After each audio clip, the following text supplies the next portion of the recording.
Shalom, shalom, lekulam. Paz, paz para todos. Espero que todos vocês estejam bem. Vamos dar continuidade ao nosso estudo sobre o Sefer Yetzirah, livro da formação. Livro este escrito por Avraham Avinu e comentado pelo Rabi Aryeh Kaplan, que sua alma descanse em paz. Vamos concluir o verso 7 do capítulo 1. Porque o Mestre é único. Antes de integrar-se através de sua associação com o mundo físico, o Eterno unifica também a Sefirote. Assim diz Elias, o profeta Eliarro, em sua oração em relação a Sefirote, as 10 emanações. Tu as liga, tu as unifica. Quando as 10 Sefirot são representadas como as 10 direções, o físico pode ser tomado como o ponto zero do qual todas elas emanam. O Eterno, por assim dizer, teria seu paralelo no ponto para o infinito, onde todas elas convergem. É óbvio que o Eterno não tem qualquer representação, mas isto é o mais próximo que a mente humana pode imaginar como uma representação. Contemplando o ponto para o infinito, alguém pode aproximar-se de uma concepção do ser infinito. No vídeo anterior, eu vou deixar aqui o link na descrição para uma maior compreensão. Nós fizemos uma meditação com a vela, mostrando na chama as partes correspondentes a cada sefirá, a saber, as 10 sefirot. E em estudos anteriores, nós vimos a expressão 10 sefirot do nada. O nada representa o universo de Atzilut, o universo da sefirot, de onde elas emanam. E este universo está relacionado à sefirá de Rokhmah, sabedoria, que é chamada de nada por ser a parte chamada de Mohin, mentalidades, que corresponde ao pensamento não verbal. Então, o que é algo não verbal? É abstração pura, é chamado nada. Então, como Rokhmah que essa sefirá está intimamente ligada a esse universo chamado de Atzilut, universo da emanação, de onde as sefirot emanam, então essa sefirá está bem mais próxima do infinito, desse ponto infinito, desse ponto para o infinito. Existe um ponto para o infinito e esse ponto é bem representado pela Sefirá, chamada de Keter, que é um pouco mais acima de Rokhmah, sabedoria, que quer dizer coroa, que está ligada a essa Sefirá de Keter, coroa, está ligada ao universo de Adam Kadmon, que é um universo acima de Atzilut. Pois bem, então o Keter como um ponto primordial, porque é a primeira Sefirá, e é a partir daí que Hashem, abençoado seja, se manifesta através do atributo de coroa, e então vai haver nessa Sefirá 10 outras Sefirot implícitas, sendo que cada Sefirá tem 10 Sefirot dentro de si, como vimos anteriormente. E então são sefirotes pentadimensionais, diametralmente opostas, 5 contra 5, como 5 dedos na mão. 5 dedos na mão esquerda, 5 dedos na mão direita. A direita é o oposto da esquerda. E aí as noções de oposição e devaneios vai ocorrer em Binah, que possibilita o paradoxo através do pensamento verbalizado, que vai verbalizar aquele pensamento seminal chamado de Chokhmah e gerar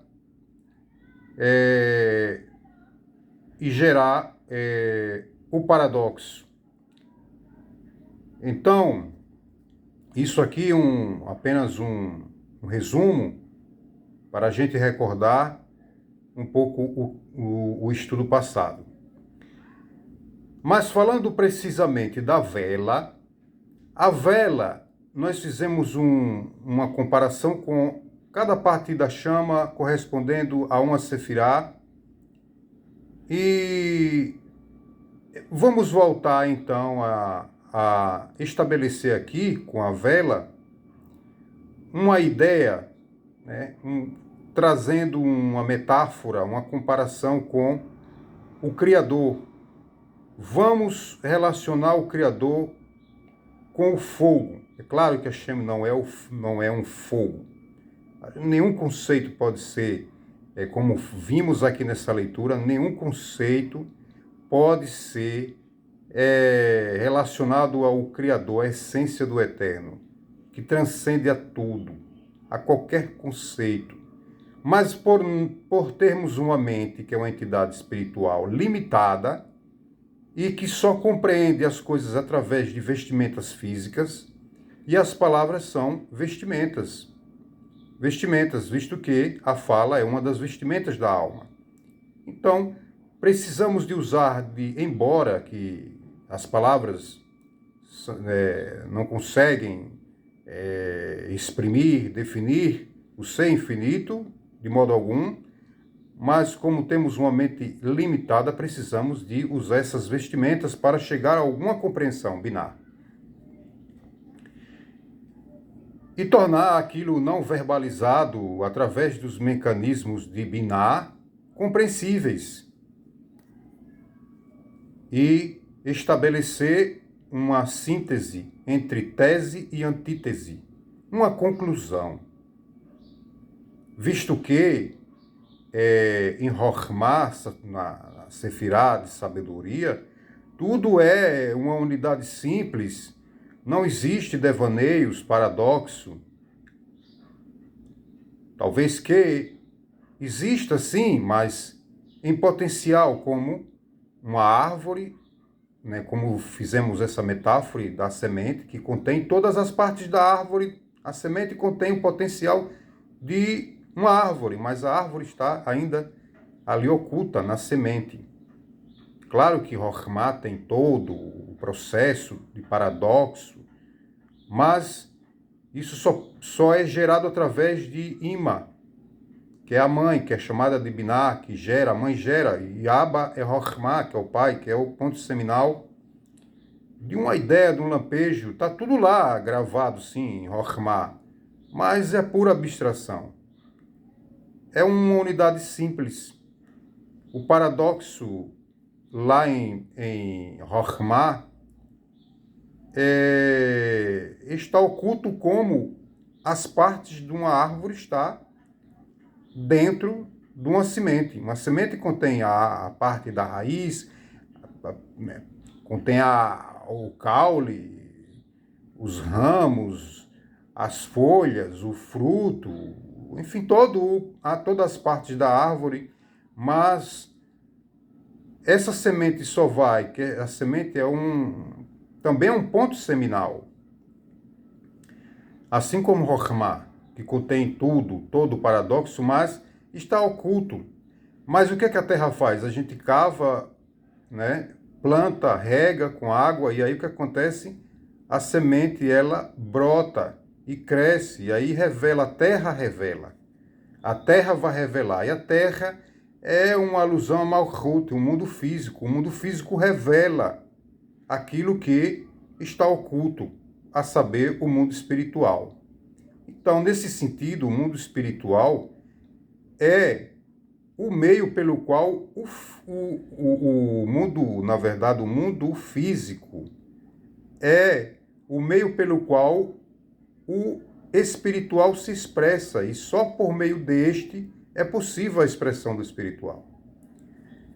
Então vamos aqui ver a alusão aqui com relação à vela. Então, ó, estamos aqui com a vela kosher. Estamos aqui com a vela kosher. Ó, vela kosher. Não use vela que não seja kosher. Se você vai fazer, usar para meditação, use vela kosher, tá? Então estamos aqui com a vela kosher. Para a gente ter uma ideia, olha só, tem alguma coisa aqui no pavio? Não, o pavio está apagado. O pavio representa o mundo físico. O pavio está apagado. Tem fogo aí? Não, mas cadê o fogo? Onde está o fogo? O fogo, cadê? De onde vem o fogo? O fogo aparece do nada, então nada é o Rochma. Por isso que o Sefer Yetzirah diz 10 sefirot do nada. Vimos no vídeo anterior, vou deixar na descrição desse vídeo, para uma maior compreensão. Vimos que cada parte da chama, da centelha, corresponde a uma sefirá, ou seja, a uma direção, que são 5 direções pentadimensionais, diametralmente opostas, como vimos nos vídeos anteriores. Cadê o fogo? Não está. De onde vem o fogo? Qual a raiz do fogo? O fogo surge simplesmente de um atrito entre um material e outro, de um fósforo com uma superfície áspera ou de um carvão no isqueiro com uma superfície áspera. Cadê o fogo? Olha só. Olha o fogo. O fogo surge do nada. Não tem fogo, agora tem fogo. Então, assim o é em relação a Sefirot. Elas surgem do nada, assim como o fogo surge do nada. Então, tá um pouco complicado para acender aqui. Eu vou dar uma pausa para acender. Eu emborquei aqui para tentar acender, tá? Porque estou segurando com a mão. Cadê o fogo? Ó, o pavio é o físico. Ó. Tem fogo agora? Tem fogo. O fogo apareceu do nada. Mas ele está ligado, o fogo está ligado, né, ao pavio. Ele está preso ali ao pavio. O pavio é o mundo físico. Então a Sefirot é o mesmo sistema. Elas, para se manifestarem, precisam de algo físico. O pavio representa o mundo físico. Então, 10 Sefirot do nada. Então, o pavio representa Malchut, o mundo físico, que é a última Sefirá, a Sefirá mais afastada, né, falando de descendência de cima para baixo, sendo que a primeira é Keter. E em Malchut é chamada de efeito, né? O efeito. Como nós falamos, a causa é o quê?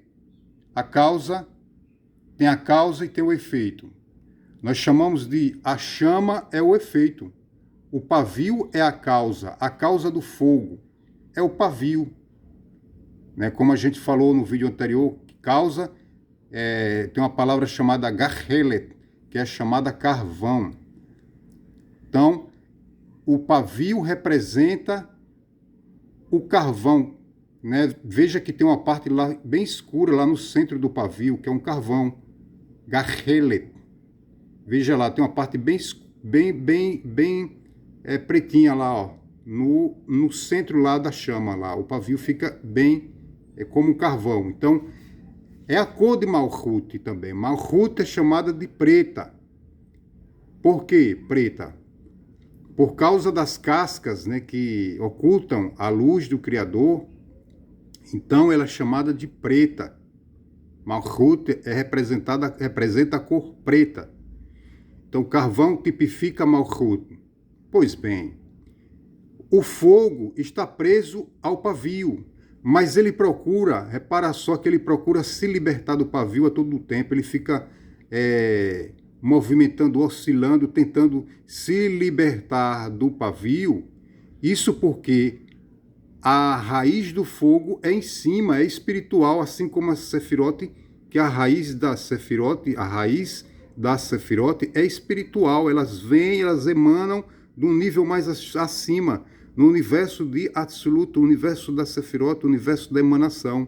E elas se manifestam em Malchut, no mundo físico, como aqui a ideia que a gente fez aqui e fez alusão do fogo, como o fogo ele está em potencial desde que não é visto, mas desde que faça o atrito ele aparece. Assim também foi na criação, no encadeamento dos universos e da Sefirote, sendo cada universo tem o seu paralelo na Sefirote, tem o seu paralelo no tetragrama, cada letra, e nos 4 elementos também que estão ligados, cada elemento está ligado a uma das letras do nome do Criador, a saber, Yod-He Vav-He.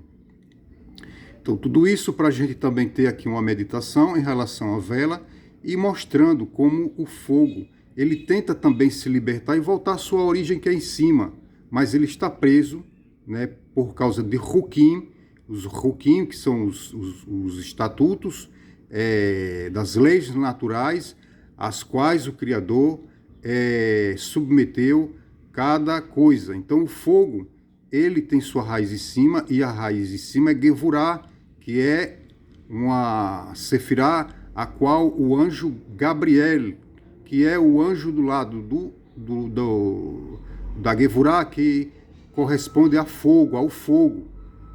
O fogo. Então, já o lado direito, que é a Hesed, e cada Sefirá tem sua contraparte no corpo humano. A Gevurah no corpo humano vai ter sua contraparte na mão esquerda, e tem um anjo chamado Gabriel, que é o anjo do fogo. E já a mão direita, Hesed, que está ligada à bondade, que então tem um anjo Michael, que é o anjo da água, que é a Sefirá da bondade, Hesed. Então, vamos ver aqui uma questão em relação ao fogo e água. Olha só, a palavra este, fogo, se escreve com Aleph e Shin. Este, fogo. E temos aqui então a palavra este,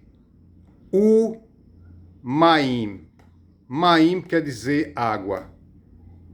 Este, Maim. O Vav aqui, ele representa um elemento conectivo, aditivo, do termo fogo e água, para mostrar que fogo e água vai gerar a palavra Shamaim.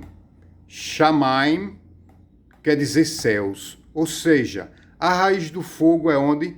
Em Shamaim, céus, e a raiz da água também, visto que o elemento conectivo Vav, ele tem a função de conjunção do primeiro termo fogo com o segundo termo água. A junção desses elementos aparentemente opostos através da união entre esses elementos aparentemente opostos é que se cria a palavra Shalom, paz. Então, olha só, este que quer dizer fogo tem como um malar, quer dizer anjo, Gabriel. Já Maim, Michael. Então, Michael é o anjo responsável que está ligado à Sefirá de Hesed, como expliquei ainda há pouco, relacionado à mão direita, que é a mão que doa, que dá.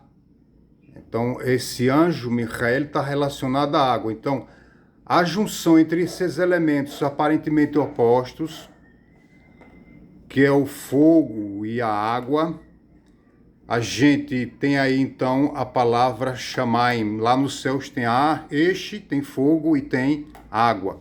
Quando a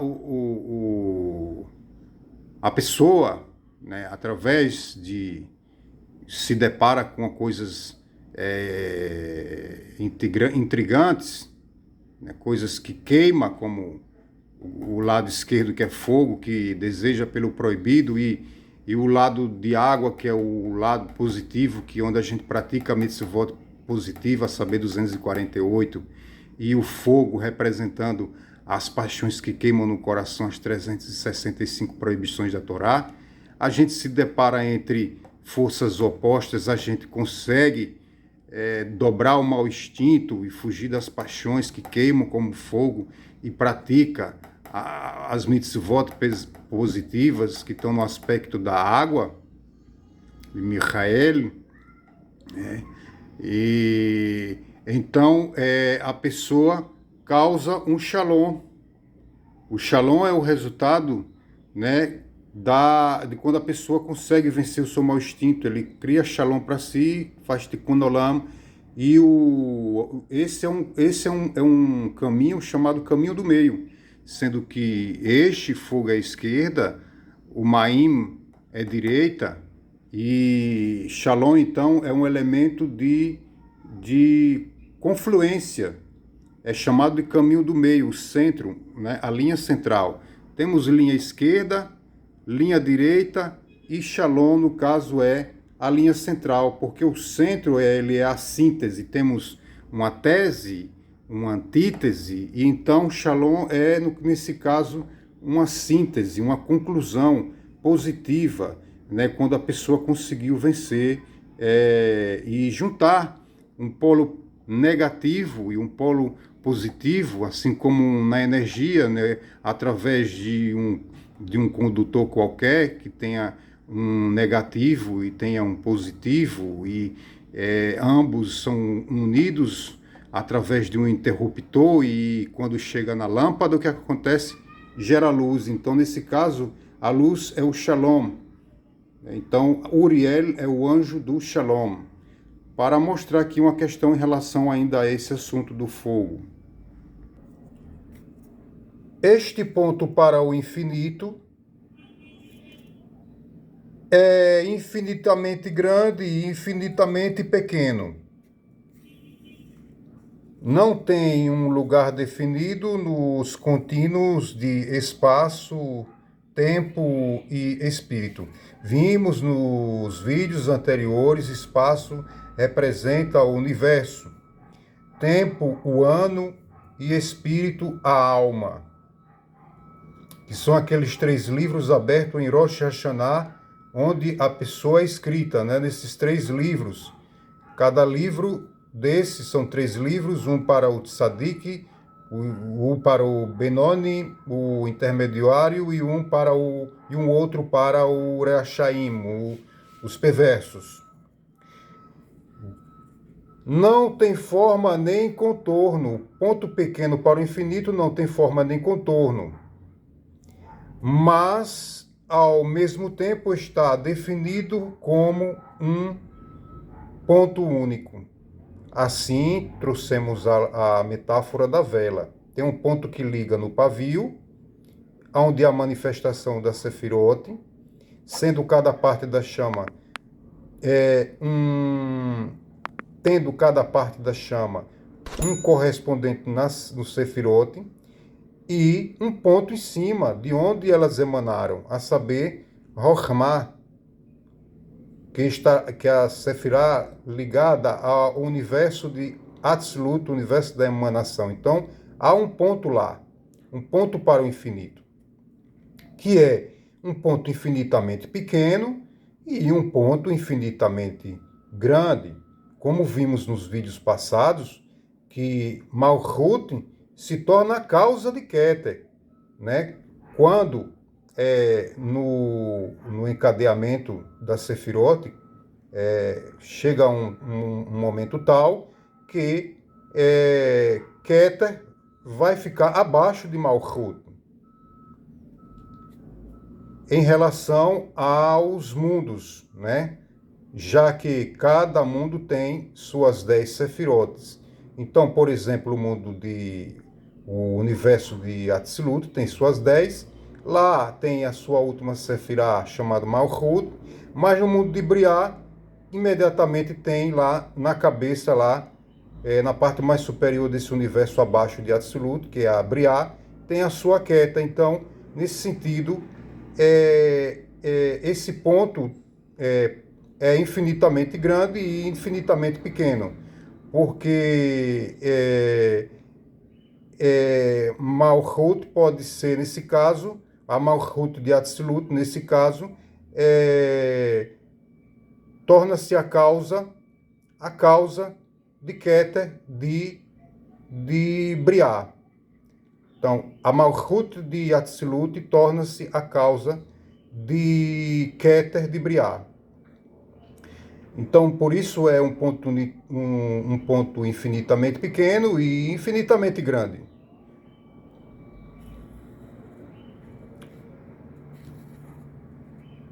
Então, é um ponto único, unitário e indiferenciado, porque tudo lá é uma unidade simples. Tudo isso é também verdadeiro com relação ao eterno. É óbvio, Hashem é muito mais que tudo isso, é claro. Ao descrever o eterno neste lugar, o Sefer Yetzirah não diz que ele é um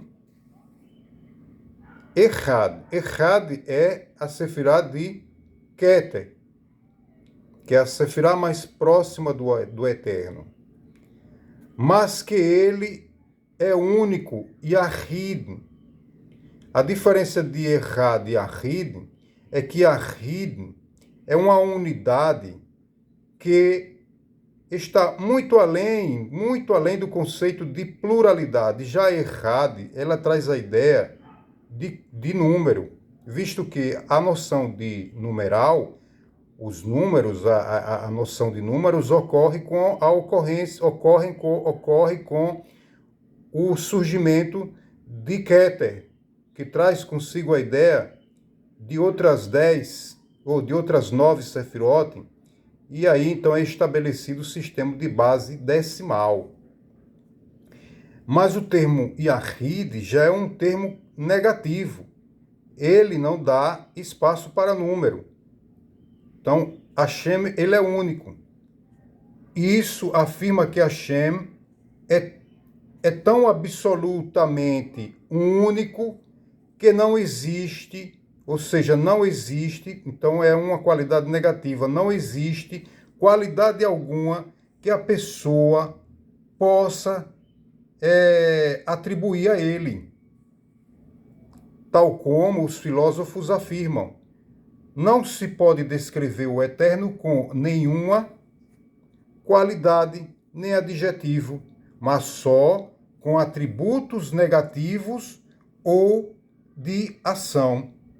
Por exemplo, como um atributo negativo, quando a gente diz Ein od milvado, Ein od milvado quer dizer não existe nada além do eterno.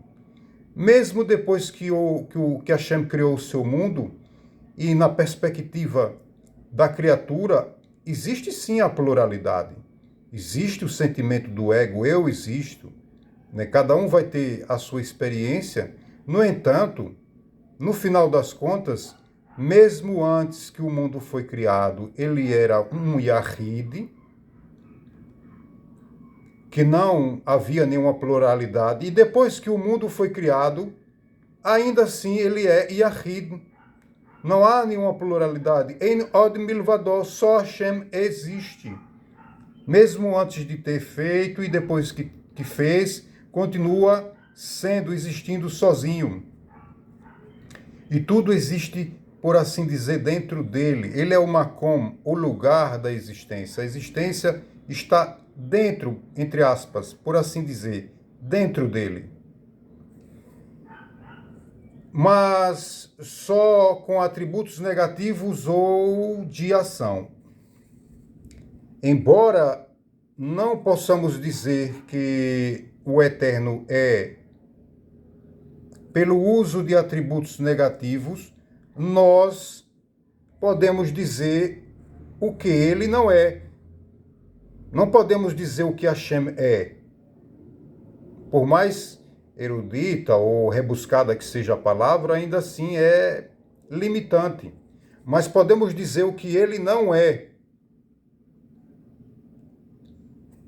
Como aqui a expressão usada em Od Milvado e a expressão Yahid. Do mesmo modo, com atributos de ação, como Criador, né, Criador, Eterno, né, atributos de ação. Nós podemos falar o que Hashem faz. Isso implica também que Hashem é absolutamente simples, no domínio que existia antes da criação, não havia outro senão Hashem, e depois que tudo foi criado, continua do mesmo jeito, só ele existe. Como mencionado anteriormente, até mesmo os conceitos simples como causa e efeito, né, causa, Keter e efeito Malchut, como lá na vela, ok? A ideia da centelha em si é a causa e o pavio, que é o mundo físico, o efeito. E como vimos no vídeo anterior, a causa está dentro do efeito e o efeito está dentro da causa. Já que a Hashem é uma unidade simples, então não há diferença entre uma coisa e outra. Na nossa perspectiva, a gente separa a causa de efeito. Mas, num entendimento ainda mais profundo, a gente vai perceber que uma coisa está dentro da outra. Então, causa e efeito tiveram que ser criados. O mesmo é verdadeiro a respeito do número.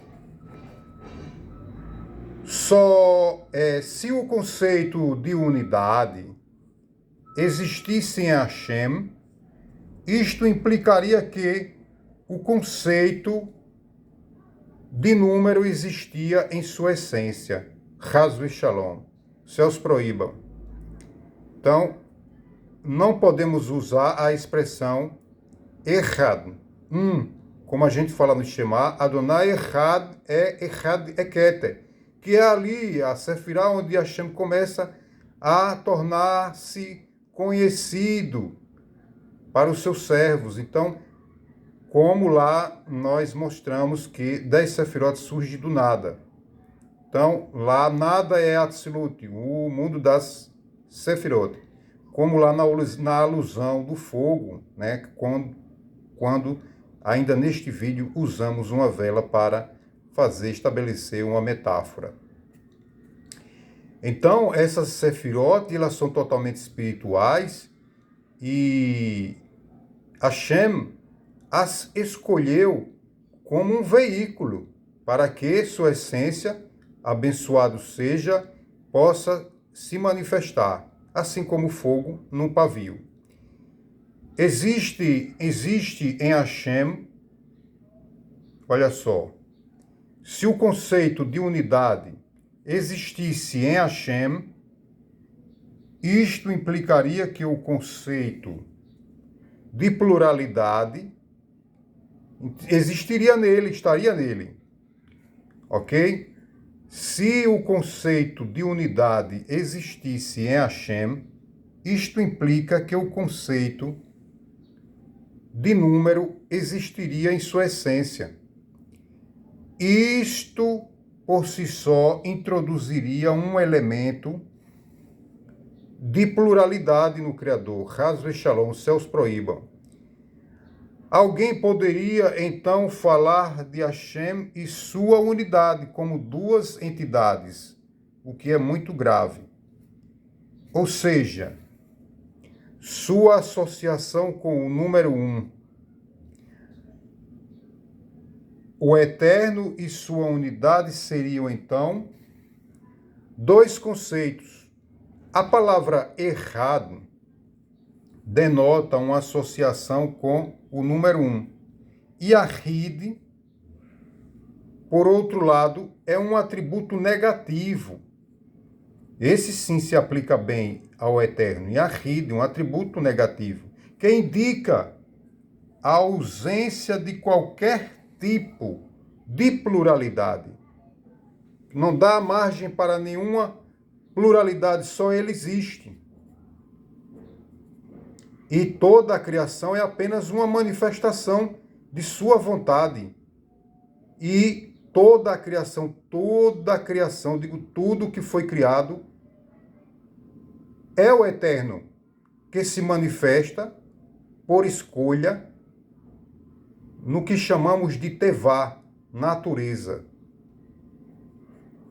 Então, a natureza existe dentro dele, é parte integrante dele, não é algo plural, porque mesmo antes de ser feito qualquer coisa, ele é Yahid, e depois que toda coisa foi feita, ele continua sendo Yahid. En od milvador, só Hashem existe. Ele não tem segundo. A expressão se apoia no versículo A1. Ele não tem segundo, não tem filho nem irmão. Eclesiastes 4, verso 8. Antes do 1, o que você conta? Como pode alguém contar antes do conceito de 1 e vir à existência? Como o Sefer Yetzirah estabelece depois, o 1 corresponde a Keter, a primeira Sefirah. Isso consta mais adiante no Sefer Yetzirah, capítulo 1, verso 9. Como discutimos anteriormente nesse mesmo Sefer, nesse mesmo livro, no capítulo 1, verso 1, o conceito de número não veio à existência até a criação da Sefirote.